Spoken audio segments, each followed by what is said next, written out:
네, 저기 오늘 민주노총 중앙위원회가 있었습니다. 다들 알고 계시죠? 여기 참석하고 오신 동지들도 아마 계실 텐데요. 여하튼 1월 31일에 민주노총 대의원 대회가 예정되어 있고, 여하튼 현장에서는 지금 논란이 뜨겁습니다. 그래서 이른바 통합진보당의 탐자합당으로 인한 통합진보당의 출범 이후에 어떤 노동자 정치 세력화의 진로와 추후의 전망에 대해서 여러 다양한 입장들과 의견들이 지금 제출되고 소통되고 있는 것이 지금 상황입니다. 잘 아시겠지만은 대략 1,500여 명의 전현직 노동조합 간부 혹은 활동가분들이 서명을 하셔서 민주노총의 제2의 정치 세력화가 필요하고 삼자통합당에 대해서 반대한다는 내용의 선언운동을 지금 또 힘차게 진행하고 있습니다. 이렇게 지금 제1기 정치 세력화가 여하튼 국민참여당이라는 정당과의 통합으로 귀결되면서 새로운 정치 세력화를 모색해야 된다는 그런 현장 노동자들의 요구가 높은 것이 오늘의 상황입니다.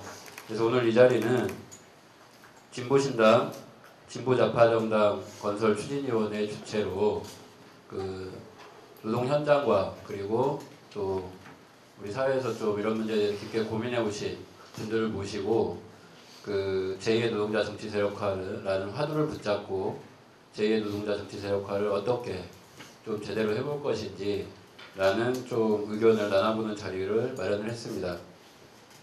저는 급조된 사회인데요. 원래 사회를 맡으신 장혜옥 선생님께서 지금 지방에서 올라오시다가 차가 많이 막혀가지고 도착을 못하셨습니다. 그래서 제가 사회를 맡게 됐습니다. 인사드리겠습니다. 저는 진보신당 기획실장입니다. 권태훈입니다. 반갑습니다. 네, 그럼 오늘 발제를 맡으신 동지들하고 토론에 나서실 동지들을 간단히 소개해드리겠습니다. 오른쪽에서부터 소개해드리겠습니다. 이근원 공공운수노조 충북지역본부 조직국장님 오셨습니다. 네, 여기 옥탑방이라 옆방도 없으니까요. 큰 박수를 치셔도 되겠습니다.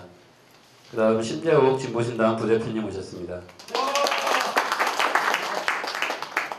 네, 제 옆에는 신현창 금속노조 GM대우 비정규직 지회 전 지회장님께서 오셨습니다.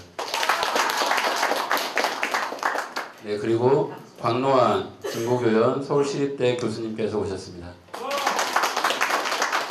그리고 마지막으로 허영구 새로운 노동자 정당 추진위원회 상임대표님께서 오셨습니다. 네, 오늘 여기 프란치스코 회관에서 10시까지는 무슨 일이 있어도 나가야 된답니다. 그래서 이유가 뭐냐 이렇게 물어봤더니 10시 되면 문이 닫힌답니다. 그래서 좀 토론을 좀 밀도 있고 좀 속도감 있게 끝냈으면 합니다. 그래서 일단 먼저 발제를 쭉 들으시고요. 그 다음에 토론으로 가겠습니다. 물론 토론 순서에서는 여기 토론자로 나오신 광노한 선생님과 신영찬 동지 두 분을 제외하고도 플로어에서도 충분하게 토론을 하실 수 있도록 그렇게 좀 배려를 하겠습니다. 그럼 먼저 발제 1부터 시작을 할 텐데요. 발제 시간은 가급적이면 10분을 넘지 않도록 좀 부탁을 드리겠습니다. 그럼 이근원 조직국장님을 모시고 좀 발제를 들어보도록 하겠습니다. 네, 반갑습니다. 좀 마음이 많이 쓰립니다. 그죠? 아무튼 동지는 간대 없고라고 얘기하는데 옛날에 같이 했던 분들이 다 불뿌리 흩어져가지고 마음이 많이 쓰리는데 어쨌든 그렇고요. 오늘 발제하신 분들이 3명인데 다 옛날에 전문노래 사람들이에요.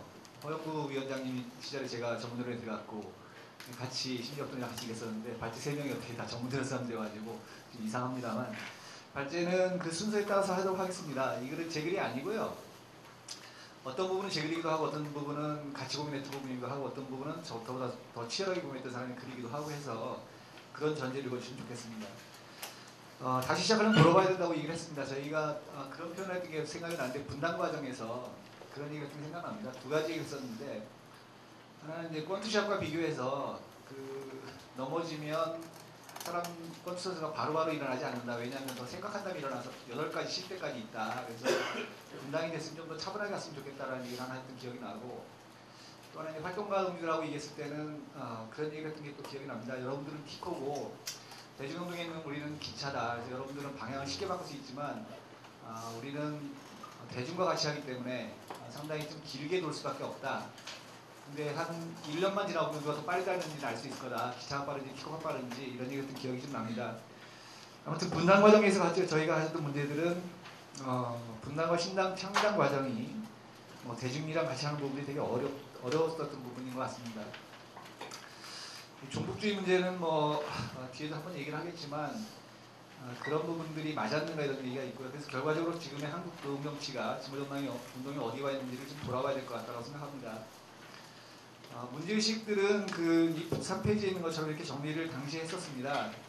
10년간에 걸친 민주농당 운동이 실패로 기결했다면 그 현식이 민족주의자의 결국에 어떤 것인지를 충분하게 내적으로 공유하고 이 발전 방향을 설정해야 된다. 이런 부분들. 그 다음에 어떤 내용의 정당을 어떤 과정을 통해서 만들 건가가 충분히 고민되지 않으면 상당히 어렵고, 그래서 왜 민주농당 운동에서 노동정치가 유실됐는가를 규명하고 조직적으로 노동자 정치를 방지할 수 있는 틀을 만들 것인가 이런 고민이 좀 되지 않으면 리메이크 민주농당의 모습이 될 가능성이 많다. 이런 고민들을 좀 했었습니다.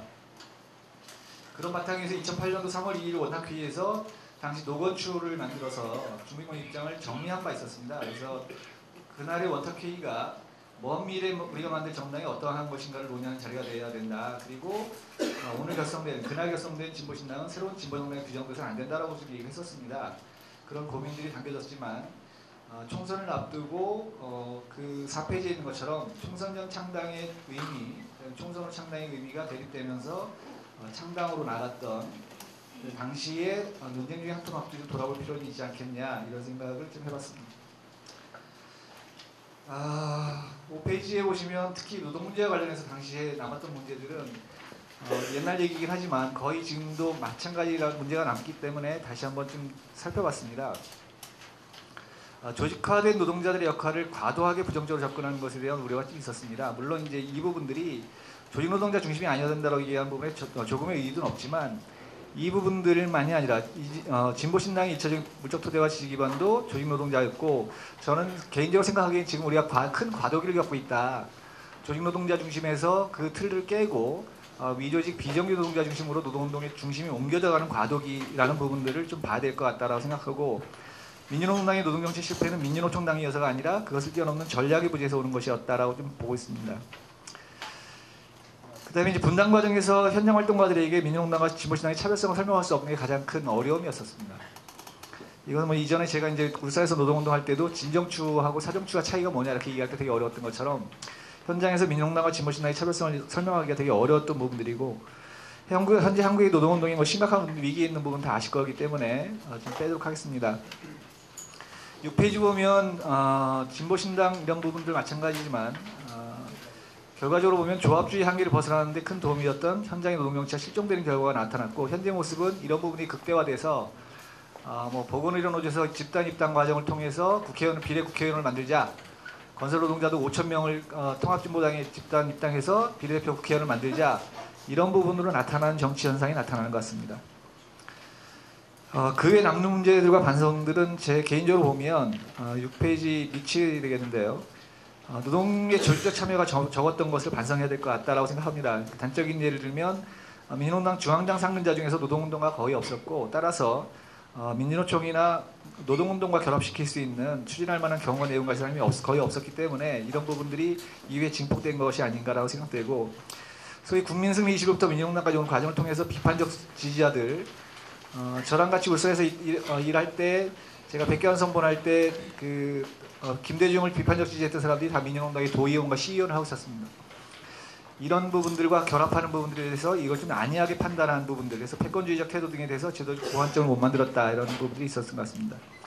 당과 노동자의 결합과 분리에 대해서 충분한 고민이 미흡했다. 당원을 만들어서 민주노당에 보내면 됐지 왜 그걸 다 우리가 또 책임져야 되냐는 부분들 속에서 노동자 당원에 대한 부분들의 실천적 과제를 주지 못하고 결국에 세액공제가 재정적 해결을 위한 도구로 이용되는 부분들, 분당 과정에 대해서 충분한 대응을 조직하지 못한 것도 반성 지점이라고 생각되는데 최근 민주노당 통합진보당에 간 인사 중에서 종북주의 파동을 증폭한 인사들이 많다. 이건 제가 좀 되게 신기한 부분이라고 생각하는데 종북주의를 가장 앞서서 비판했던 조승수나 김영탁 같은 동지들이 그 당하고는 어떻게 통합했을까라는 부분들이 좀 의문점이 남는데 어쨌든 그런 부분들이 실리적으로 했던 부분들이 아닌가 이런 생각이 좀 듭니다.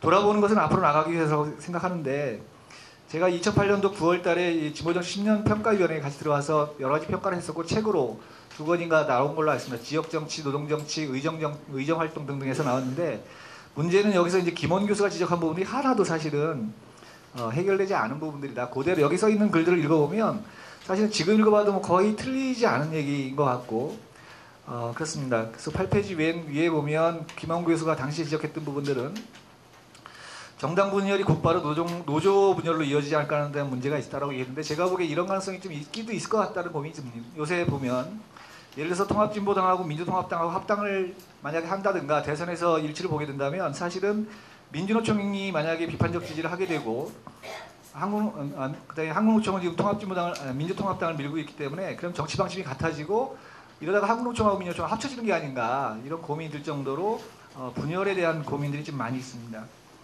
김원 교수가 쓰시는 글들은 쭉 한번 읽어보시기 바랍니다. 시간이 없기 때문에 과감하게 넘어가겠습니다.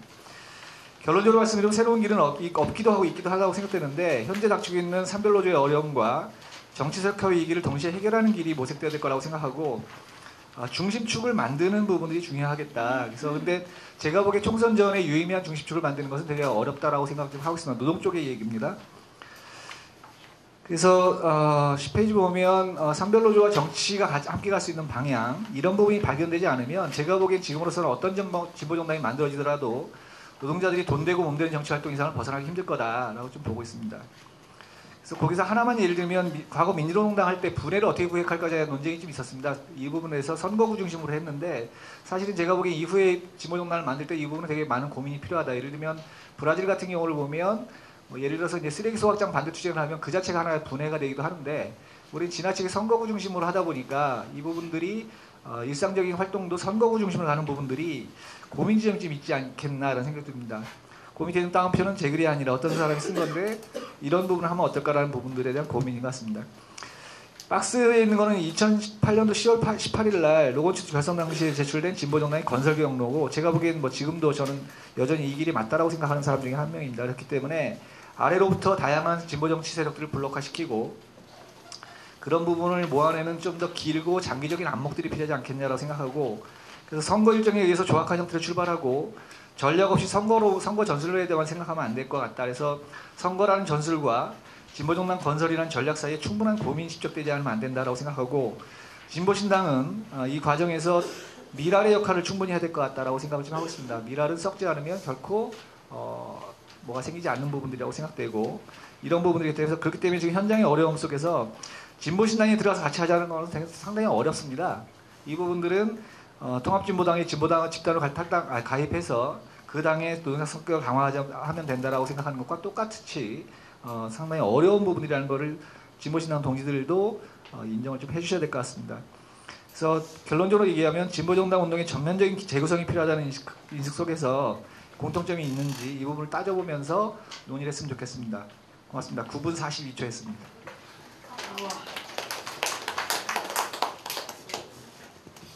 네, 아주 시간을 잘 지켜주셔서 대단히 감사합니다. 하여튼 뭐 장소가 좀 어둡긴 한데요. 또 많은 분들이 오셨으니까요. 네, 계속 진행을 하도록 하겠습니다. 이 다음은 허영구 새노초 상임대표님의 발제를 듣도록 하겠습니다. 힘차게 박수로 맞이해 주시기 바랍니다.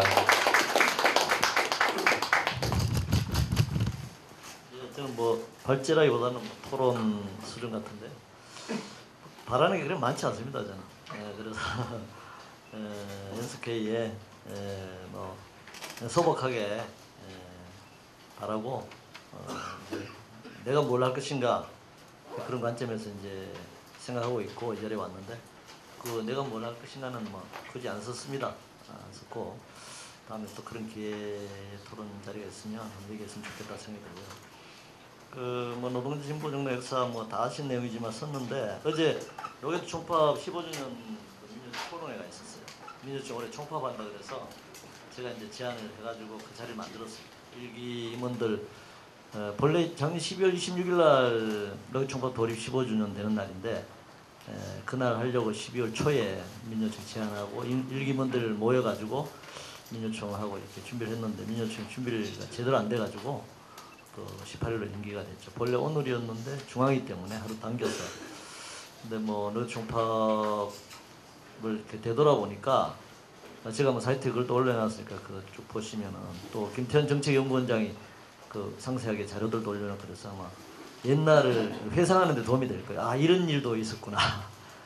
그래서 그때 뭐 날치기라든가 여러 가지 정세가 진짜 환상적으로 맞아가지고 그렇게 된 겁니다. 사실은 우리가 준비도 열심히 했지만 근데 지금은 정세도 안 좋고 도와주는 데도 없고 그리고 지금처럼 뭐 아무 준비도 없이 이건 뭐 100% 뻥파업이 될 수밖에 없는 그런 이제 상황들. 그래서 이제 민주주의 파업하면 할수록 정치력이 더 떨어지는 상황이 될 수밖에 없다는 걸 지적을 했고, 이제 뭐 권영기 담배원장도 오셨고 김영리 위원장도 끝까지 이제 그 자리에 있었는데 뭐 아주 뭐 참담한 서로 얼굴 보면 이제 참담한 상황들을 이제 확인을 했습니다. 제가 이 얘기를 하냐면은 그러고 이제 국성 20일로 해가지고 정치 세력화로 이제 갔거든요. 민주노동당으로.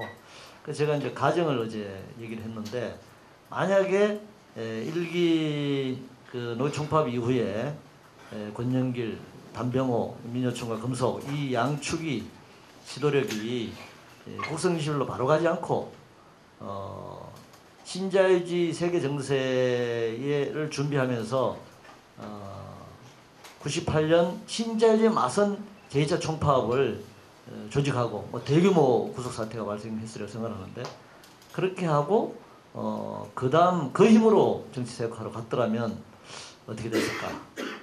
뭐 그건 이제 역사는 가정이 없죠. 그렇다면 지금 시점에서 그걸 고민할 수밖에 없는 거 아니냐? 지금 시점에서. 그럼 지금 뭐 총파업이 그렇게 될 수 있는 조건은 또 아니죠. 그러나 이제 그 다양한 총투의 방식을 이제 고민해야 된다 얘기를 했는데, 그래서 제가 그 경과를 쓰면서 뭐 총파업 이런 것들 좀 많이 옮겨봤습니다. 어제 그 자리에는 이 전평이 40년 총파업을 할 때 부산에서 철도 노동자로서 파업 돌입, 그러니까 철도로 처음으로 이제 전평 파업을 시작했는데 파업 돌입을 부산 항구에서 항구에 백고동을 울리는 역할을 했던 파업에 신호를 던졌던 이수갑이라고 하는 그 지금 철도노조 명예조합원 이제 88세 되신 분이 그 자리에 참석하셔서 제가 일부러 오시라고 그랬어요. 이게 이 해방 이후 최대 정치 총파업이다. 노개 총파업을 하도 그렇게 뻥튀기 해가지고 그게 아니라는 것도 확인도 좀 하고 그래서 이제 오시라고 했는데 그분 뭐 토론하라 그러니까 뭐 또 너무 뭐 그 얘기해봤자 너무 기죽는 얘기만 할 필요 있겠나 그래서 안 하시더라고요. 그래서 이거는 임현 교수가 전평 총파업과 노개 총파업을 비교하는 연구 논문을 내야 된다. 이거는 누가 뭐 이렇게 저렇게 얘기해야 될 문제가 아니고 그걸 쭉 비교해 보면 그게 다 드러난다는 거죠. 그랬더니 이제 민요총의 사업 보고에는 해방 이후 정치 총파업 최대 정치 총파업이라고 하는 것이 이제 정치연구원장도 그건 사실이 아니라고 얘기를 했고 굳이 얘기하면 전후 한국 전쟁 이후 뭐 이렇게는 변할 수 있는 건 너무 공색하죠. 제가 이제 전평 이걸 얘기한 거는 1946년에 24만 명이 이제 시작을 해가지고 상당 기간 파업을 했는데 그때는 조선노동당이 이제 중심이에요. 전평과 조선노동당이 결합돼 있었고요. 47년 3월 22일 날 54만 명. 지금 노동자 숫자가 비교하면은 뭐 거의 다 했다고 할 수 있는 거죠. 지금하고는 비교가 안 되는 겁니다.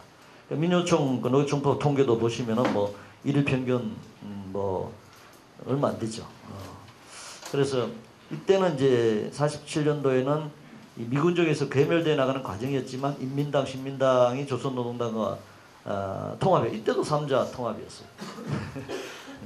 그러니까 3자 통합이라고 해서 다 나쁜 건 아닌 것 같아요. 3자 통합은 남노당을 건설하면서 전위정당으로서 역할을 확실하게 하면서 정치적인 총파업을 이제 이렇게 이끌어내면서 물론 그 미군정의 포괄적인 탄압에 뭐 견디지 못하고 지하로 숨어 들어가고 조합원들은 이제 한국노총 조합원으로 그러니까 전평이 다 깨졌다 이렇게 하면 안 되고 제가 그분한테도 다 이제 실정적으로 물어보니까 전평은 다 깨졌지만 그 조합원들은 항문호총 그 대한노총 의용 노조의 조합원으로 다 위장돼서 들어가면서 이제 대한노총 거의 항문호총 파괴 운동을 벌려왔고 그 이후에 이제 7, 80년대 오면서 이제 민주노조 운동으로 왔다는 거죠. 그러니까 그게 이제 그런 역사가 지금 우리 쪽에서는 이게 워낙 남노당이나 조선노동당이 좌익 계열의 정당이기 때문에 지배 세력도 이것을 이제 얘기하지 않고 우리 운동 민주노조 운동 진영도 이걸 얘기하지 않으려고 하는 거죠. 그래서 전태 이후 7, 80 노동자 대투쟁 노총파만 얘기하고 있다는 거죠. 그래서 이것이 이제 오늘날 노동자 진보 정당의 역사를 설명하는 데 있어서 우리가 뭐 7, 89 노동자 대투쟁, 노대 총파 이후에 뭐 이렇게 민주노동당 국선21 민주노동당 만들고 뭐 이렇게 해서 오늘날 이렇게 뭐 왔다 이렇게 설명하는 그 취약점을 제가 좀 얘기하고 싶어서 이렇게 했습니다. 나머지 경과는 여러분들 너무나 잘 아실 테고요. 뭐 정세는 미국 유럽발 경제 공황이 심화되고 있고 제가 봐서 한국도 이제 무역 적자가 시작이 됐잖아요. 한일 FTA하고 뭐 한미 FTA하면 엄청나게 무역이 늘어난다 그랬는데 적자가 결국은 이제 미국이나 유럽의 경제 상황이 악화되면서 무역 적자가 이제 시작이 됐고 결국 이제 이 1,000조 원을 넘어서는 가계부채 연간 60조 원의 이 가계부채 이자 이게 이제 결국 뭐 이 거품 2, 3년 내로 붕괴될 수밖에 없는 상황이죠. 그래서 아마 민주당 정권이 정권이 교체가 되면은 아마 제대로 된 신자유 정권과의 연합하거나 신자유 정치 세력이 이런 상황에서 노동자 민주를 어떻게 탄압하는가가 IMF 외환위기보다는 더 적나라하게 나타날 것이다. 저는 그렇게 생각합니다. 뭐 그럼에도 불구하고 정치는 지금 우경화되고 있고 뭐 권력 교체가 진행 중이죠.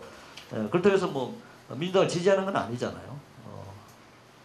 이명박과 한나라당이 싫은 거고 그래서 제3의 정치 세력이라고 하는 것이 이제 그 안철수와 같은 수준인데 안철수는 뭐 지금 정부가 주가 조작 다 했잖아요. 외교부 총리실 다 결합해가지고 저는 뭐 이 정치 테마주는 주가 조작 세력들입니다. 작전 세력들입니다. 저는 뭐 그래서 이거 재단 만드는 거 결스도 않고 반대해야 됩니다. 이거 한 10배 이상 튀겨가지고 이 돈으로 재단 만드는 거 이거 좀 국고로 환수해야 됩니다. 이건 주가 조작으로 된 것이기 때문에 벌어들인 돈은 금융감독위원회나 정부가 이거를 환수할 수 있습니다. 그래서 국고로 환수해야 됩니다. 딱 그 개미 투자자들의 주머니를 털어서 그게 성령 풍선 효과거든요. 이걸로 재단을 만들고 뭐 미국 가서 지금 자기 대선을 노리면서 이제 정치쇼를 하고 있는데 저는 이거 모르겠습니다. 뭐 이명받고 하라 그러면 또 이게 좀 이상하게 들릴지 모르겠는데 민주당 정부가 하라는 거죠. 총선해서 민주당 정치 세력이 총선에서 이기면 이것에 대해서는 바로 특별법을 통해 가지고 국가 환수 조치를 해야 된다는 겁니다. 그렇게 해야 진짜 이 정치가 제대로 진보 정치가 어떤 방향으로 가야 되는가를 바로 잡을 수 있다.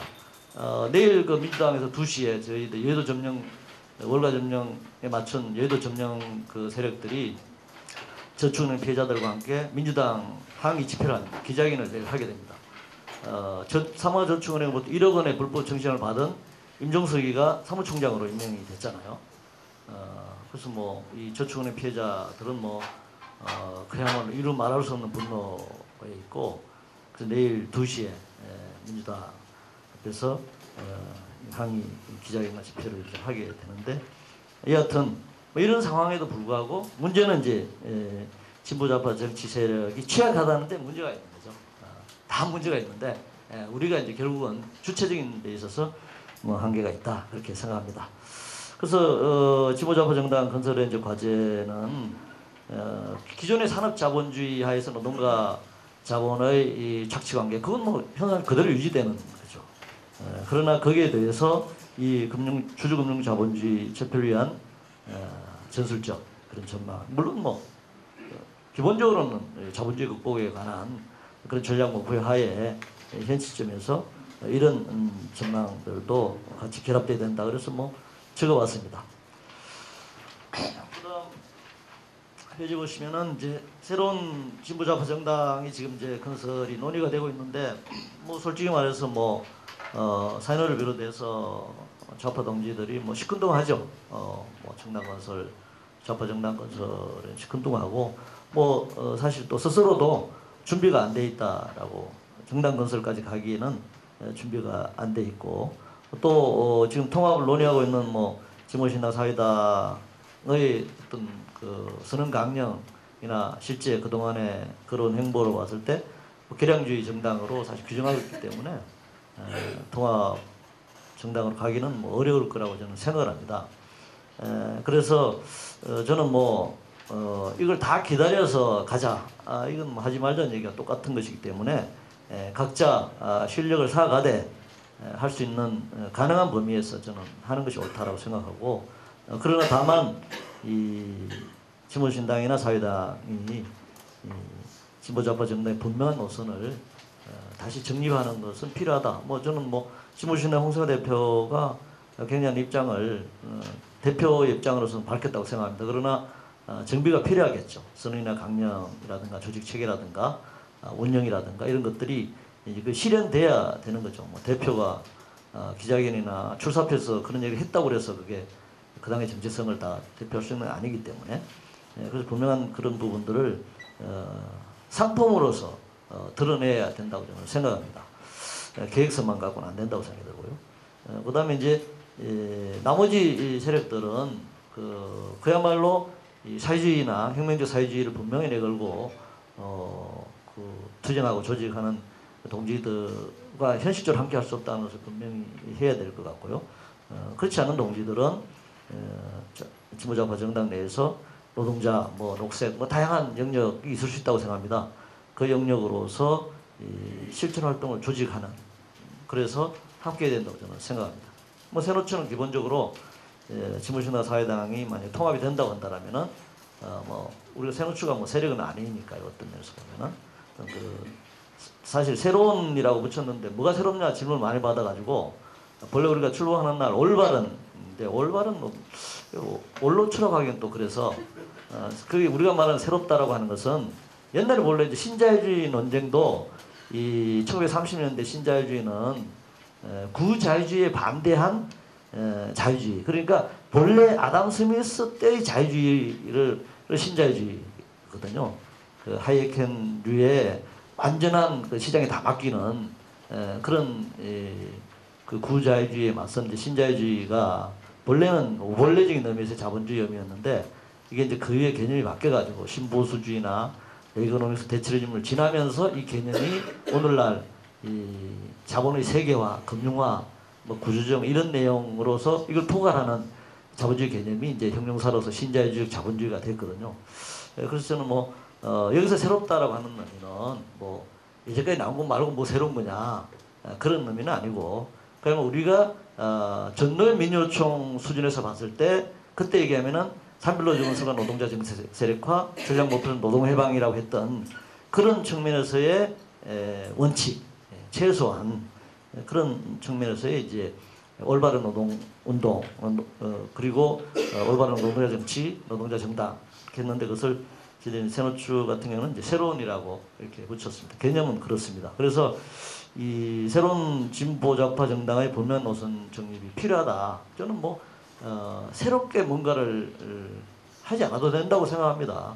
우리가 시작했을 때 그 초심으로 돌아가면은 된다. 그래서 우리가 길을 잘못 들었기 때문에 이 가시덤불을 헤치고 나가다가는 다 죽을 수밖에 없다는 거죠. 낙들이 떨어지거나 거기서 동사하거나 갇혀서 죽을 수밖에 없기 때문에 다시 돌아갈 수밖에 없다. 4대강 어떻게 할 거냐?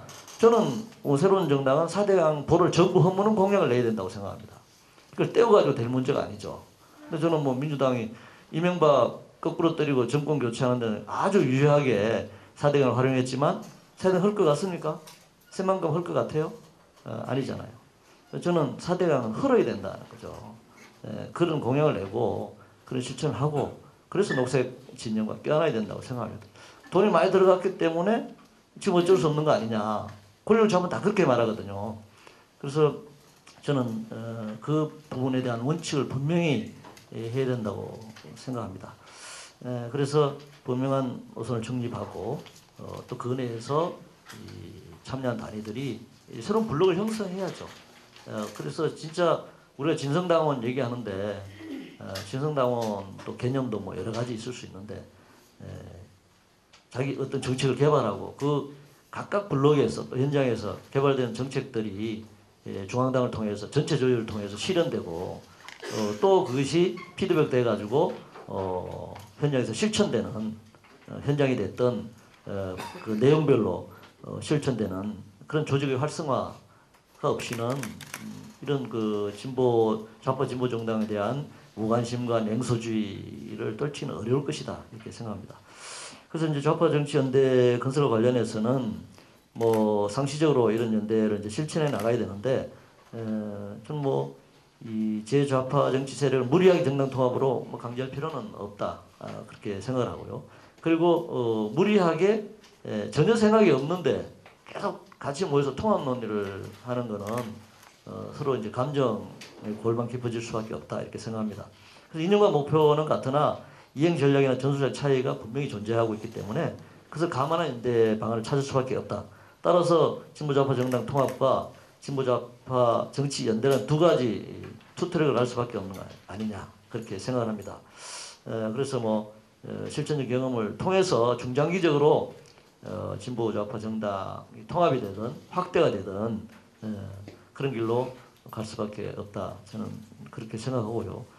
또 하나는 우리 좌파 이 정치 세력들이 그동안 워낙 이게 이제 힘 관계에서 밀리고 또 이제 이 인자들이 다 빠져나갔잖아요. 김영삼 때 한번 빠져나가고 김대중 때 빠져나가고 노무현 때 빠져나가고 뭐 지금도 지금 빠져나가고 있잖아요. 뭐 지금도 뭐 민주통합당 뭐 우리는 이 통합진보당 반대한다고 이렇게 막 난리치는데 지금 통합민주당 가는 선언들이 지금 뭐 오늘부터 이제 사무금융 뭐 이런 쪽에서도 지지 선언이 뭐 전직 간부가 시작됐으니까 아마 엄청나게 집단적 입당들이 이제 시작이 됐. 사무금융에서부터 시작이 됐습니다.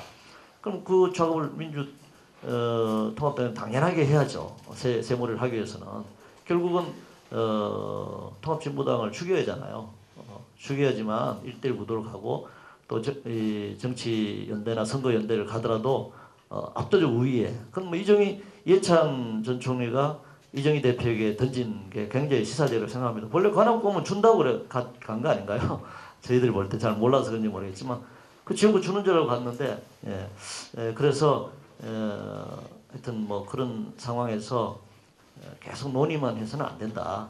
그러니까 사회주의 정당, 혁명적 사회주의 정당 건설 동지들은 거기서 세력을 넓혀 나가고 또 진보신당과 사회당이 좀 빨리 좀 통합을 했으면 좋겠어요. 그래서 우리도 집단적으로 좀 분당할 때 9,000명이 탈당을 하고 무당파가 돼 있는데 그 중에 모르겠습니다. 다 무관심 뭐 소외 다 이렇게 흩어져 있으니까 그 중에 한 10분의 1이라도 한 900명 정도라도 아마 최대 목표로 다양한 그런 지역이나 영역에서 있는 동지들이 집단 입당을 할 수 있는 기회를 좀 제발 좀 주십시오. 좀 들어가 보겠습니다.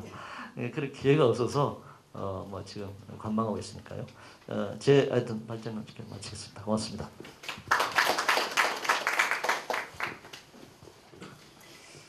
네, 주로 아까 이근원 국장님께서는 주로 현장에서 보시면서 그런 입장에서 좀 말씀해 주신 것 같고요.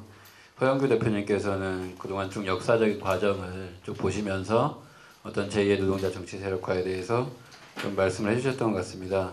여기에다가 시간도 좀 많이 쓰셨는데요. 또 보너스로 세노추의 명칭과 관련한 말씀을 해주셔서 네, 올바른으로 원래 하려고 했던 거군요. 네.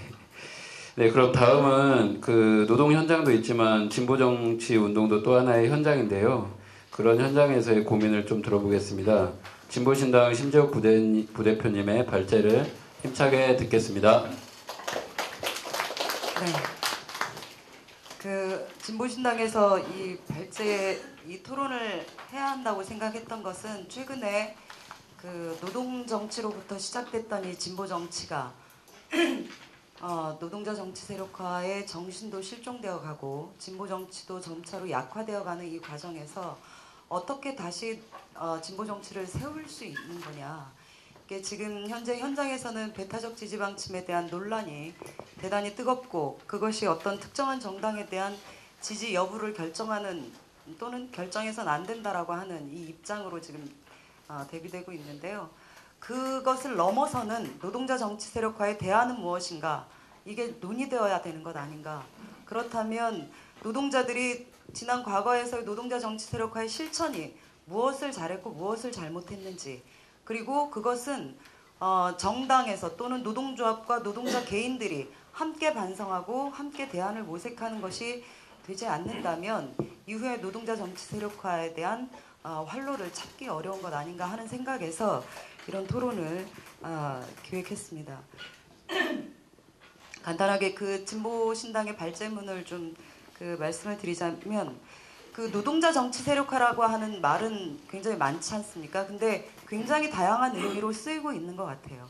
사실 저는 기억하기로 노동자 정치 세력화가 얘기됐던 거는 그 96년, 97년도 노동법 총파업 투쟁이 대단히 멋있고 훌륭하게 잘 끝났는데, 그 결과는 노동법이 개혁되는 결과를 우리가 목도하면서 노동자들의 투쟁으로 돌파할 수 없는 정치 영역에서의 어떤 그 수단을 확보하는 것도 대단히 중요하다라고 하는 문제의식들이 확산됐던 것이 가장 직접적인 계기가 아니었겠나 이렇게 생각을 하고, 그래서 87년 민주노조 운동의 어떤 성과들이 사실은 2000년도 민주노동당의 창당으로 그렇게 귀결되는 과정이 있었던 것 같습니다. 그래서 이 노동자 정치 세력화라고 하는 것은 단순하게 노동자 계급의 이익만을 옹호하자라는 것이라기보다 노동자의 관점으로 실제로 사회 전체를 재편하는 정치적인 힘을 획득하기 위한 과정으로 그렇게 생각했던 것 아닌가. 그래서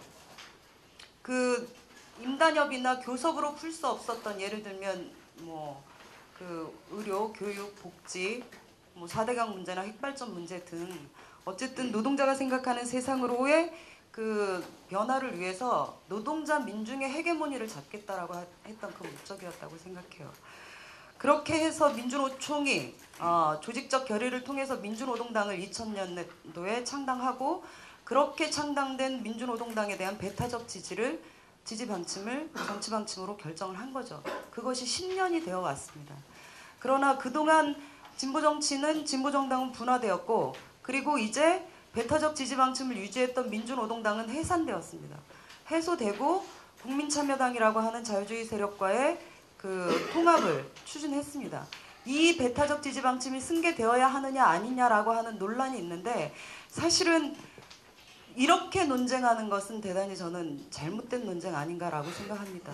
지금 우리가 무엇 때문에 배타적 지지 방침을 가져야 하는지를 저는 물어야 하고, 그것에 대한 토론이 붙어야 한다라고 생각하고, 진보정당에서 분명히 천명하고 있는 노동자 중심성이라고 하는 것이 어느 당에서 구현되고 있는가, 어느 당이 그 세력에서 또는 내용에서 노동자 중심성, 노동자 정치 세력화를 실현하려고 하는 의지와 프로그램을 갖고 있는가라고 하는 것을 확인하고 묻는 과정에서 저는 이 진보정당에 대한 지지 문제가 논의되어야 되지 않는가 그렇게 생각을 합니다. 지난 10년 동안 노동자 정치 세력화에 대한 실험이 민주노동당을 통해서 그리고 진보신당에서도 계속 진행되어 왔는데, 그것에 대한 반성적인 평가 필요하겠다라고 생각을 합니다. 사실 민주노총의 배타적 지지 방침은 이 진보정당을 성장시키는 토대를 구축하는 데 대단히 큰 성과를 냈다고 생각합니다. 그래서 창당 4년 만에 국회의원 10명이 탄생하고 원내에 진입하는 세계적으로도 유례를 찾기 어려운 이런 성장이 있었고요. 그리고 이 민주노조 운동의 이 자원을 진보정당으로 효율적으로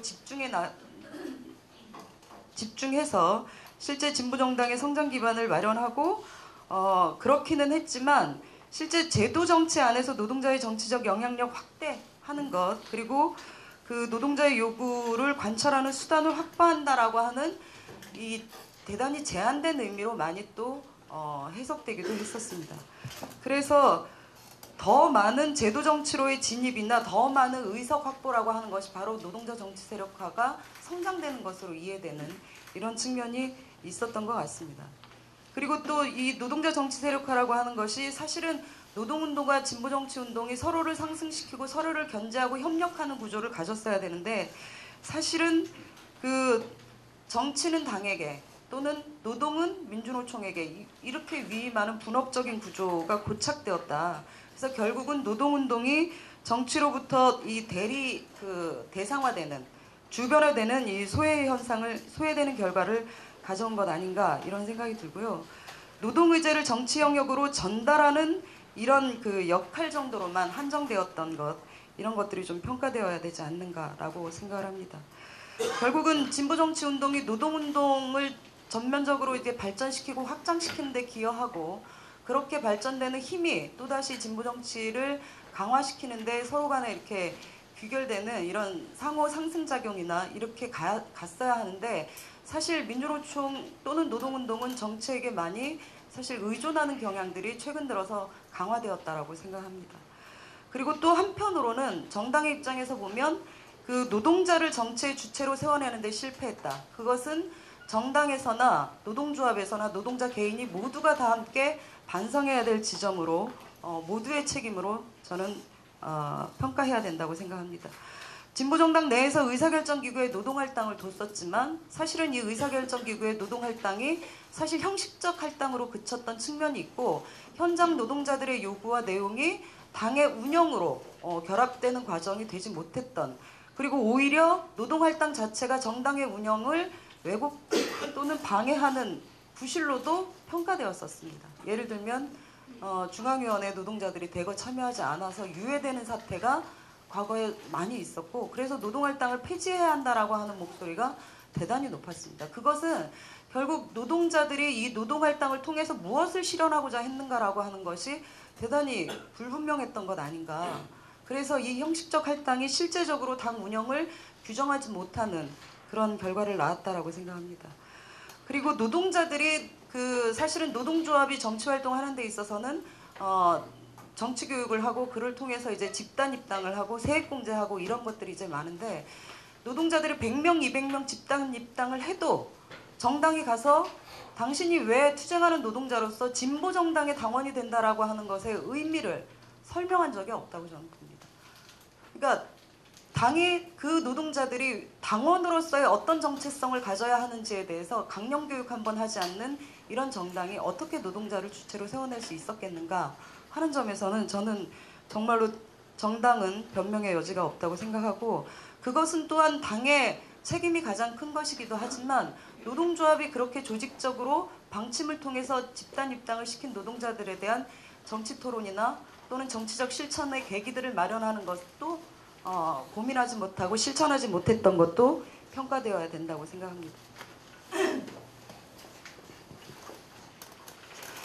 저는 그 노동조합이 또는 민주노총이 자신의 정치적인 목표를 실현하기 위해서 독자적인 정치적 전략과 프로그램을 가져야 한다고 생각합니다. 그걸 통해서 진보정당과 협력하거나 또는 견제하거나 이런 관계가 마련되었어야 되고 그것은 또 한편으로는 진보정당을 긴장시키거나 또는 상승시키는 효과를 낳았을 텐데 사실은 당원들을 조직해서 보내버리고 그냥 방치되는 이런 결과를 통해서 모든 부분을 당으로 위임하고 결국은 당 운영에 있어서도 노동자들의 개입력을 떨어뜨리는 결과를 낳았다라고 생각합니다. 사실은 민주노동당의 분당에 대해서 대단히 많은 비판들이 있지만 저는 노동자들이 그 민주노동당에 정말 주체적인 자기 블록을 형성하고 그런 정치활동을 했었다면 분당까지 갔겠는가 하는 얘기를 저는 하는 바가 있습니다. 그것은 그 민주노동당 내부의 모순이 극대화되는 데 있어서 노동자들이 사실상 자기 역할을 통해서 노동정치를 더 강화시키는 과정 속에서 그거를 어느 정도는 제어할 수 있지 않았겠나 이렇게 생각을 합니다. 그리고 그런 문제들에 대해서 사실은 이제 진보신당도 이러저러한 반성들을 하면서 진보의 재구성을 하겠다라고 해서 진보신당을 만들었는데 솔직히 말하면 노동정치라는 측면에서 본다면 진보신당도 별로 할 말은 없는 처지라고 생각합니다. 반성해야 할 바가 많다라고 생각하고요. 진보의 재구성은 실천되지 않았고 결국 노동정치의 재구성도 실천되지 않았습니다. 세력으로서 그리고 진보정치의 정체성과 내용을 가다듬는 그 내용의 재구성에 있어서도 저는 그 실천하지 못했던 것이 실제로 민주노동당 분당 이후에 가입하지 않은 9,000명에 가까운 이 노동자들 또는 이 그 당원들 이들을 제대로 조직하고 만나려고 노력하지 않았고, 또 한편으로는 진보신당 내부에서 조직 노동자들에 대한 대단히 비판적 시각으로 비정규직 운동 또는 비정규 활동에 대해서 상대적으로 강조하는 듯한 경향이 있었습니다. 이러한 경향들 때문에 사실 조직 노동운동과 진보신당이 조직적 관계를 맺고 새로운 노동 정치를 위한 노력과 실천을 강화하지 못했던 결과가 결국은 조직 노동운동과의 관계조차도 제대로 맺지 못하는 그런 결과를 낳았다라고 생각하고, 그런 점에서 실제 진보신당 내에서의 노동 정치가 새롭게 재구성되는 데 있어서 실천적인 노력으로 이어지지 못하는 여러 문제를 낳았다고 생각합니다. 그 대안으로서 시간이 지나긴 했는데요. 대안으로서 좀 몇 가지를 좀 제시를 해보자면, 핵심은 노동자 정치 세력화에 있어서 실제로 노동자들이 진보정당의 정치적 주체로서 어떻게 설 것이냐, 그것을 만들기 위한 당 운영 구조를 어떻게 만들 거냐 하는 고민이 있어야 할 것이라고 생각합니다. 그래서 그 노동조합, 진보정당 모두가 다 함께 노력해야 된다라고 생각을 하고요. 또 하나는 아까 뭐 산별노조와 진보정당이 함께 가는 이 전략이 필요하다라고 말씀을 하셨는데 전적으로 동의합니다. 저는 진보정당이 진보정당 운동도 그렇고 노동조합 운동 또한 정치를 얘기하는 데 있어서는 정말로 공장의 담벼락을 넘는 자기 전략을 마련해야 한다라고 생각을 합니다. 임금이나 그 기업 내의 복지를 뛰어넘는 전면적인 사회적 개혁 의제를 제시하고, 노동조합의 운영 구조도 조직 관리를 중심으로 하는 운영에서 전면적인 사회 운동적 구조로 재편되는 방안을 고민해야 한다라고 생각합니다. 또 하나는 조직된 노동자들, 조합원들을 대상으로 하는 조합원을 중심으로 하는 그 운동이 아니라 미조직 노동자들, 지역에 수많이 깔려있는 불안정 비공식 노동자들을 어떻게 만나고 조직할 건가라고 하는 자기 고민 속에서 저는 지역 전략을 분명하게 가져야 된다고 생각합니다. 그것은 그 노동운동 또한 이 지점에서는 진보정당의 그 목표와도 다르지 않을 거라고 생각하는데요. 노동자만이 아닌 전 사회적으로 진보적 토대를 어떻게 강화하고 그 기반 위에서 노동자가 바라는 세상들을 만들어 갈 것인가라고 하는 그림을 좀 더 크게 그리는 공정의 담벼락을 넘는 지역 개입 전략이 필요하다고 보고, 그것은 예를 들면 민중의 집이나 아니면은 뭐 지역에 여러 거점의 형태들이 있을 텐데, 그것을 통해서 조직된 노동자와 미조직 불안정 비공식 노동자들이 그리고 주민들이 만나서 노동에 대해서 또는 지역의 공동체에 대해서 지역의 진보적 변화에 대해서 얘기할 수 있는 그런 공간을 만들고 계기를 만드는 것이 대단히 중요하겠다라고 생각합니다. 제2의 노동자 정치 세력화의 핵심은 결국엔 그런 계급 내 분화되어 있는 계급 내의 분화를 극복하고 연대를 만들어가는 과정이 가장 중요한 것 아닌가라고 생각하고요. 그런 점에서 이제 전체 노동운동의 변화가 사실은 새로운 진보정치 운동에 있어서도 활로가 될 것이다라고 생각합니다. 마지막으로 저희 진보신당에서는 새로운 새로운 노동자 정치 세력화를 추진하자라고 얘기를 하고 있고, 저는 새롭게 진보적 좌파 세력들이 좌파 정당으로 가자라고 제안하고 있습니다.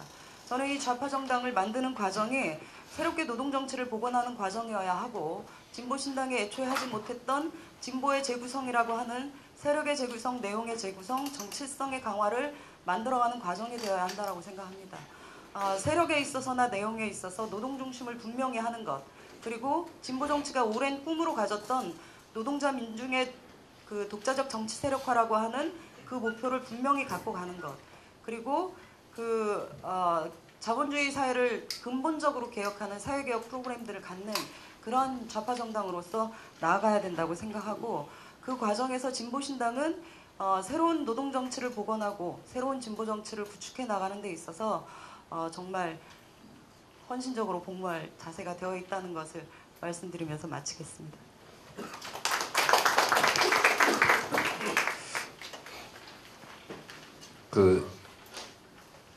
제가 진행 때문에 초반에 시간을 10분으로 해달라고 했더니 또 한편으로는 말씀을 너무 이제 시간이 급하시니까 하실 말씀은 많고 이렇게 빨리 하셔가지고 괜히 시간을 말씀을 드렸나 하는 생각도 듭니다. 좀 더 깊게 하실 말씀이 많았던 것 같은데요.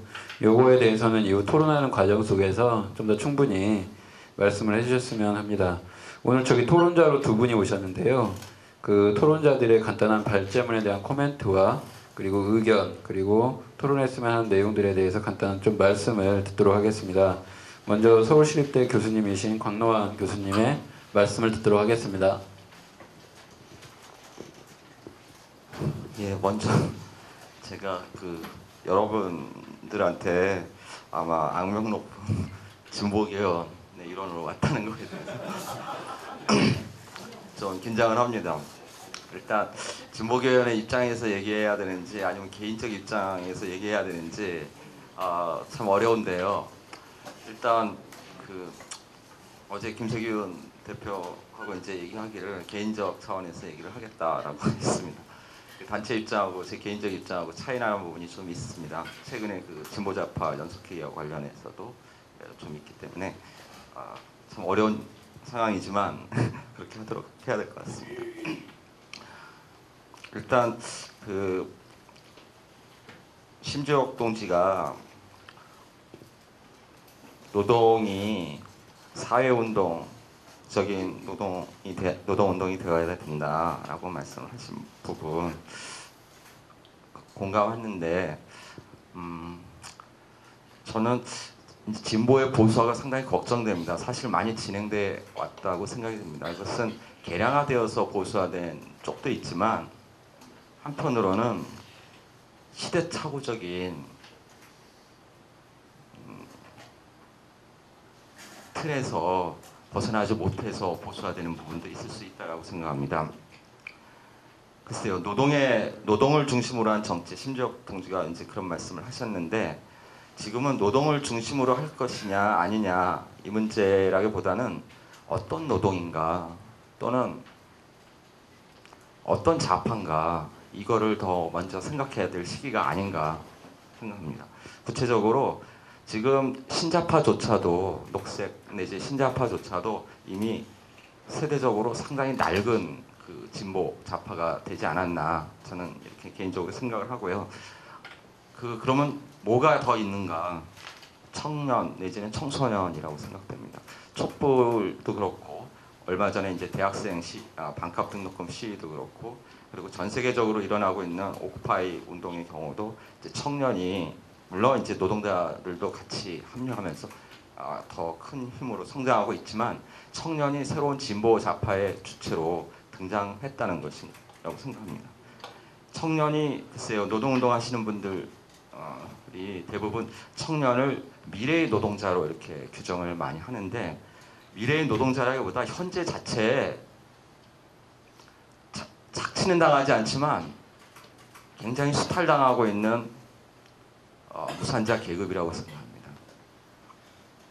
프롤레타리아트가 글쎄요 임금 노동자하고 보통 동의어로 쓰이는데 애초에 의미는 무산자라는 의미였기 때문에 노동하지 않고 소득이 없고 생계가 불안정한 모든 사람들을 지칭하는 말에서 나중에 이제 임금 노동자로 좀 축소된 경향이 있는데 지금은 청년도 이제 정치적인 의식 수준이 상당히 높고 교육도 또 많이 받은 세대들이기 때문에 독립적인 주체가 되면서 또 노동자가 아니라 하더라도 그 무산자이면서 불안정한 그 무산자, 생계가 불안정한 무산자로 합류되고 있다고 생각되고 이 부분까지 해서 진보좌파가 더 큰 계급으로 다시 탄생해야 되는 거 아닌가 또는 진보좌파가 더 큰 무산자로 커지고 있는 요즘에 보통 프레카리아트라고 불리는 99% 계급의 99%가 하나의 계급이 되는 그런 걸 대변하는 그런 정치를 해야 하지 않는가라고 생각이 들고 조직 노동자의 경우는 지금 어느 정도 보수화되어 있는 층도 있고 굉장히 문제가 많지만 어쨌든 조직되어 있기 때문에 갖고 있는 힘이 있는데 그 운동에서 가장 선봉해서 해야 된다고 생각됩니다. 그럴 때만이 노동자 중심이 진짜 우리가 노동자들이 저도 노동자입니다. 교수로서 그 기획위원이거든요. 그런데 어쨌든 그 노동자가 우리가 노동이 중심이다라고 외치는 방식이 아니라 노동하지 않는 사람들 또는 노동하지 않지만 이해관계를 같이 하는 그 무산자, 더 넓어진 무산자들이 존경하고 그리고 감사하는 그런 노동운동이 되어야 되지 않을까 이렇게 생각을 하고요. 그런 속에서 진보좌파의 정치는 그런 가치 구성을 수용하면서 재창출되어야 되지 않는가. 그래서 지금 진보신당하고 사회당은 해체하고 더 넓은 단위에서 새롭게 진보좌파로 다른 여러 사회운동도 있고 청년운동도 이제 요즘에 많이 생겨나고 있는데 합류하면서 다시 하나의 진보좌파 99%의 계급을 대표하는 또는 99% 계급의 자랑이 되는 그런 진보좌파로 재탄생해야 하지 않을까 이렇게 생각을 하고요. 물론 이게 시기적으로 오래 걸릴 수 있습니다. 시기적으로 관련해서 이제 두 가지 입장이 지금 진보좌파 연석회의에서 이렇게 충돌하고 있는 걸로 알고 있습니다. 조금 전에도 이제 안효상 사회당 대표를 만나고 왔는데 사회당 같은 경우는 일단 사회당하고 진보신당하고 통합을 했으면 좋겠다 빨리. 왜냐하면 다른 데가 노동이 아직 준비가 안 돼서 좀 기다려달라고 하는데 그렇게 되면 총선을 제대로 대비할 수가 없다 이렇게 이제 얘기를 하고 제가 한 2달 전부터 얘기를 계속 들어왔습니다. 그런데 이제 진보개헌의 공식 입장은 늦추더라도 최대한 노동이라든가 아니면 진보개헌하고 같이 가는 형태로 그렇게 가고 총선은 지금 상태로 치르고 두 당만의 합당이 되는 것은 나중에 노동이 들어가게 되면은 두 당 중심으로 돼버리기 때문에 안 되는 거 아닌가 이런 이제 의견을 진보개헌 선생님들이 많이 개진을 했었는데 아마 진보신당도 그 중간에서 입장이 난처할 수 있다고 생각이 되는데요. 글쎄요, 제 생각에는 그 시기 문제하고 그 가치 문제에 있어서는 이번 진보좌파 강령 연석회의에서 제출된 여러 강령들을 보면은 사회당도 그렇고 진보신당도 그렇고 제가 말한 부분은 어느 정도 이렇게 비슷한 부분이 많이 일치합니다. 진보개헌에서도 이제 예를 들어서 기본소득을 새로운 진보좌파 정당의 중심 강령 중에 하나로 놓자고 그렇게 이제 제안을 한 바 있고 진보신당에서도 아직 다 내부의 결의가 이루어진 것 같지는 않지만 그제 홍세화 대표가 해견한 거 보니까 기본소득도 이제 들어가 있더라고요. 근데 어쨌든 그 내용적으로는 진보좌파 가치의 재구성이 점차적으로 이루어져도 된다고 생각되는데 어쨌든 사회당과 진보신당이 총선에 대비하기 위해서 저 개인적으로는 일찍 합당하는 거 괜찮다라고 생각합니다. 그리고 나중에 제 단체들이 합류해서 더 큰 정당으로 또 한 번 더 재창당되는 것도 괜찮다라고 생각됩니다. 근데 지금 어쨌든 반대하는 노동 쪽도 그렇고 진보개헌도 그렇고 반대가 많은 상황에서는 이런 중간적인 길을 걸어야 되는 거 아닌가 싶습니다. 어떤 길이냐면 강령이나 정책 구성에 있어서 그리고 구약 등등을 이제 만들어가는 과정에 있어서 실질적으로는 사회당과 진보신당만의 통합으로 이루어지겠지만 나중에 다른 데가 합류할 거를 염두에 두고 만드는 과정에서부터 노동과 진보개헌이 같이 합류해서 같이 만들면 그리고 나중에 들어가는 걸 전제로 하는 거죠. 당장은 들어가지 않더라도 그런 식으로 이루어지면은 갈등을 최소화하면서 진보좌파 정당을 시기적으로도 늦지 않으면서 나중에 대문을 열어놓는 그런 형태로 이루어질 수 있지 않을까 싶습니다. 어쨌든 지금 여러 그 동지들께서 노동의 정치 세력화 어떻게 다시 할 것인가 이런 걸 좀 새로운 얘기도 해주시고 네, 그리고 현재 쟁점이 되고 있는 그런 사안에 대해서도 또 개인적인 차원에서도 입장을 좀 밝혀주셔서 네, 많은 부분 좀 유익했던 토론이었던 것 같습니다. 네, 다음으로 신현참 지회장님의 토론을 말씀을 간단히 들어보겠습니다. 네. 예, 되게 쑥스럽습니다. 발제문, 토론문 써야 되는 거 아닌가 싶기도 한데 어저께 가슴이 아파가지고 술 한잔 먹으면서 안 썼습니다. 여러 토론회도 댕겨보고 발제된 내용들도 보고 최근에 통합 논의들도 쭉 지켜보면요.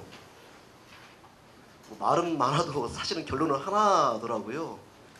그럼 도대체 이 인간들 어떻게 조직할 거냐 이 문제고, 그러면 정치에 관심 없는 이 사람들 어떻게 좀 정치에 관심 갖게 만들고, 현장에서 자기 삶에 대해서 먹고 살기 바닥바닥한 인간들 좀 더 주체로서 자기 삶에 대해서 좀 애착 갖고 뭔가 좀 바꾸려고 노력하는 인간으로 좀 바꾸게 만들 거냐라는 건데요.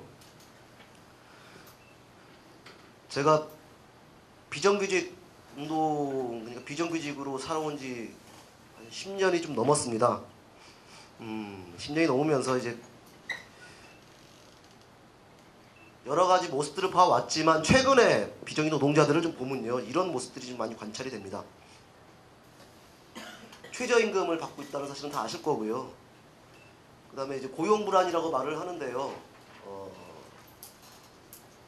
다른 표현을 얘기한다면은 자기 삶을 계획할 수 없는 사람들입니다.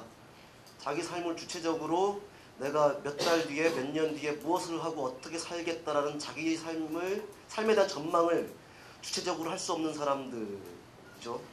이런 것들이 너무 좀 오래된 것 같습니다.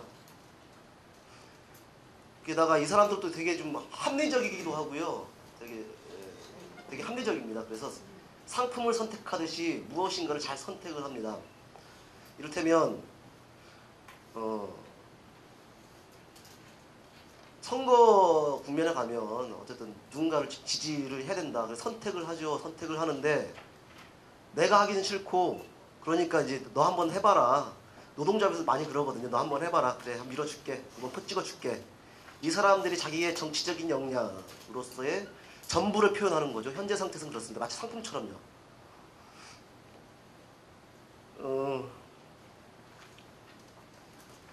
그러면서도 한편으로는 이제 그게 이제 저는 통합 진보당의 논리라고 생각을 하는데요.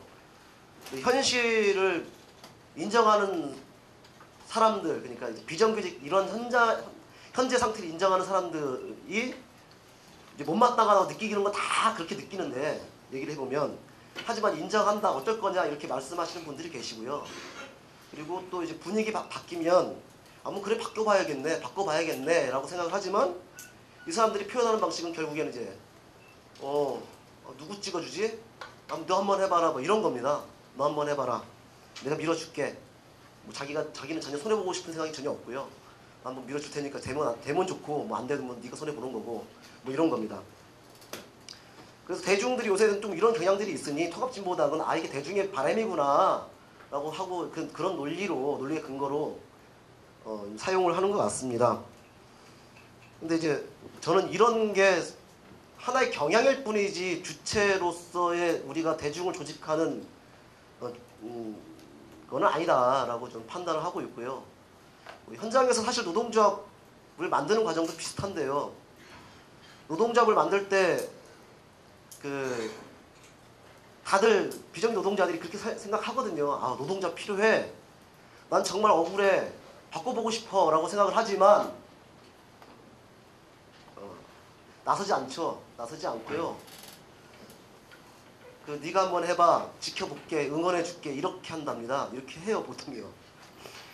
이렇게 하는데 이제 우리는 노동조합을 만들면서 이 사람들을 좀 주체로 세우려면 이제 가입도 시키고 교육도 시키고, 그 다음에 실제로 뭐 찌라시도 돌리게 하고 얻어 터지게도 만들고 분노하게도 만들고 막 이래야 된단 말이죠. 근데 이제 사람들은 직접 나서기 싫으니까 계속해서 이제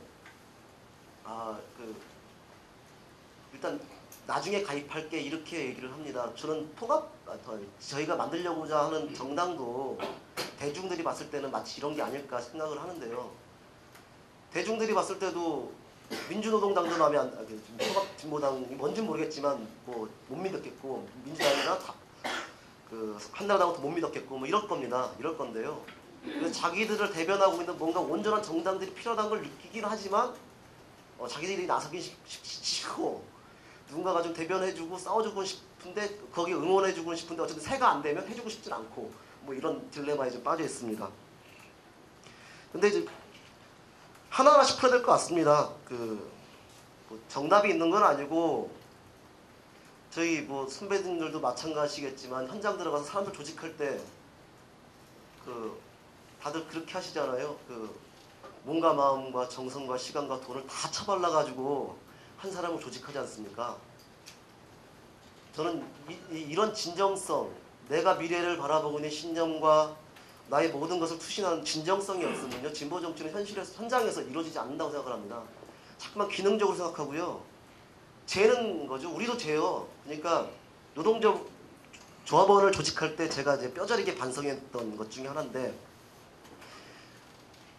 저 사람은 조직될까 이런 고민들을 많이 합니다. 저 사람은 허구야. 저 사람은 내가 뭐 조직하고 말겠어. 이런 결심을 하고요. 돈과 시간과 뭐 이런 거 다 처발라 줍니다. 이 사람은요, 어떻게 느끼냐면요, 저 사람이 날 노리고 있어. 좋아. 너의 시간과 열정들을 내가 열심히 받아 먹어주지. 그리고 내 맘대로 할 거야. 이렇게 한다고요. 이렇게 해선 진정성들이 통하지는 않을 것 같고, 전 좀 입에 바른, 입 바른 소리들로 이제 사람들을 조직하는 게 아니라 좀 내 삶으로, 현장에서 내 삶이 이 사람들한테 얼마큼 진보적이고 좀 당하게 할 수 있는 방법들을 좀 연구해내는 게 아니냐. 지나치게 좀 우리가 좀 진보정치 얘기하는데 너무 기능적으로 다 가는 거 아니냐라는 고민들이 좀 있습니다. 사실 그리고 조합운동으로서도 좀 고민이 있는 게, 사실 우리가 공장 밖을 뛰어넘자고 계속 얘기를 하는데 못 뛰어넘어요. 공장 안에 열심히 활동해서 노동자 간부가 되면요, 그냥 조합원들 일상 챙겨주기 바쁩니다. 지역 의제에 나가서 기껏해 한번 집회 한번 나가기 좀 정말 힘들어지거든요. 특히 안정된 노동자에서 더 그런 것 같아요. 뭐 이런 사정에서, 이런 현실 속에서 그러면 새롭게 노동자를 재조직하고 이 사람들을 변화시킬 수 있는 방법들이 뭐냐라는 고민들을 좀 많이 해봅니다. 그리고 노동조합으로 묶는 것만이 정말 능사냐, 그거야 본인들이 판단할 문제이긴 하겠지만은 이런 고민들을 좀 해보면서요. 저는 진보 정치가, 그리고 노동조합도 마찬가지인데 좀 선명해야 된다고 생각합니다. 투쟁을 하면 그런 질문들 많이 받습니다. 니들 요구가 뭐야? 라는 요구들 되게 많이 받고요. 그래서 2시간이건 3시간이건 구구절절하게 설명합니다. 근데 사람들은요, 그런 걸 원하지 않습니다. 간명하고 선명하고 가장 대중적인 것들을 원하고요. 그래서 투쟁을 한 1, 2년 하다 보면은 이런 것들을 계속 개발하게 돼요. 난 이런 것들을 대중들한테 가장 간명하게 좀 설명할 수 있는 단어들로 표현할 수밖에 없는 거고요. 저는 진보 정치도 마찬가지일 거라 생각을 합니다. 진보 정치도 당장은 안 되겠지만 꾸준하게 자기의 색깔들을 드러내는 내용들과 단순한 걸로 대중들 계속 설득해야 된다고 생각을 합니다. 이를테면 이게 우리가 다 할 수는 없을 거라 생각을 하고요. 노동 문제만 보면 비정규직 문제 해결하자. 여기만 대가리 받고 싸우는 건데 여기도 참 문제가 많죠.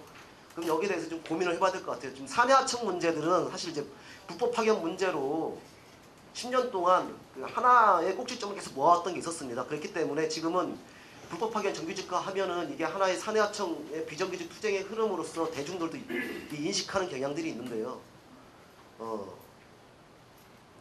새로운 노동자 정당이라고 한다면 좀 이런 고민들이 좀 고민이 많이 필요하지 않겠냐라는 생각이 듭니다. 단기간의 목표 때문에 계속해서 이제 책임 묻고 내려가고 또 바뀌고 이러는 거는 별로 옳지 않다고 생각하고요. 사실 외국의 사례를 보더라도 저는 잘 되는 노동자와 못 되는 노동자의 차이는 전 전통의 차이라고 생각을 하는데요. 실패하거나 성공하거나 상관이 없습니다. 실패를 해도 잘 뛰어넘고 반성하고 또 다시 새로운 것들을 만들어내는 이런 전통 있는 노동조합들은 지금도 되게 건강한 것 같아요. 지금도 건강한데, 그렇지 못한 노동조합들은 성공했을 때 반짝 이렇게 선호했다가 실패하면 우르르 무너지고 이런 것들 계속 반복하는 것 같습니다. 그래서 사실은 장기적으로 우리의 좌파 운동의 전통을 좀 어떻게 만들어갈 것인가, 그리고 우리의 진정성들을 대중에게 어떻게 표현할 것인가, 그리고 어떻게 감명하게 표현할 것인가를 가지고 좀 많이 고민을 했으면 좋겠고요. 전 개인적으로 좀 예전부터 좀 고민했던 게 사실 있었습니다. 이게 좀 민중의 집과도 되게 비슷하긴 한 건데 왜 어릴 때 우리 주말에 교회 가서 그 노래 부르고 초코파이 얻어먹고 공부하고 낮에 가서 봉사하고 친구들과 어울려서 밤에 놀고 막 이런 것들이 너무 좋았고요. 그리고 거기서 이제 뭔가 봉사도 하고 사회적인 뭔가 개입도 하고 뭐 이런 것들 계속 하게 되는데 이걸 또 학교에 갖고 가서 이렇게 사람들한테도 아 우리 교회 좋아 우리는 오늘 이런 거 배웠어 가서 우리 농구 대회 있는데 농구하러 가자 뭐 이런 것들을 하지 않습니까? 아니면 우리 무슨 봉사가 있는데 가서 같이 하자 이렇게 얘기를 하는데요. 저는 좀 일상적으로 노동자들이 모여서 교회처럼 주말에 한 번이라도 이렇게 모여서 이렇게 지역의 문제도 같이 고민하고 자기 지역에 있는 노동의 문제도 같이 고민하고 그랬으면 좋겠다라는 좀 계속 그런 생각을 좀 합니다. 그래서 사실 노동자로 묶이는 것이 아니라 그리고 우리가 상담소를 만들 때 뭐 이렇게 공단에 가서 이렇게 상담소를 만들어서 이렇게 운영하는 것이 아니라 사실 이제 사람들이 많이 사는 노동자들이 많이 사는 동네에 가서 뭔가 이제 술집도 만들고 그들이 쉴 수 있는 공간도 만들고 이래서 그 사람들이 직접 처지와 일하는 것은 달라도 같이 공유하고 뭔가 이제 공통된 의제를 만들어서 이렇게 이렇게 풀어나갈 수 있는 것, 개입할 수 있는 여지들을 계속 만들어주는 것, 그리고 같이 고민하는 것들이 좀 필요하지 않겠냐라는 고민들을 합니다. 그리고 더불어서 투쟁은 아래로부터 그냥 주체화된다는 건 아래로부터 올라온다는 것인데요. 저는 최근에 몇 가지 좀 우려스러운 지점들은 제가 비정규직이라서 그런지 모르겠지만 투쟁들을 좀 이렇게 통제하려는 경향들이 좀 있습니다. 그 비정규직 투쟁들 특히 이렇게 그래서요 좀 민주노총이나 금속이나 뭐 이런 곳은 좀 내부적으로도 이런 자기 혁신들이 좀 필요하다. 근데 제발 아래로부터 올라오는 투쟁들 좀 막지 않았으면 좋겠다. 그리고 우리가 좀 이런 거 좀 개입해서 좀 못하게 해야겠다 이런 생각도 듭니다. 이상입니다.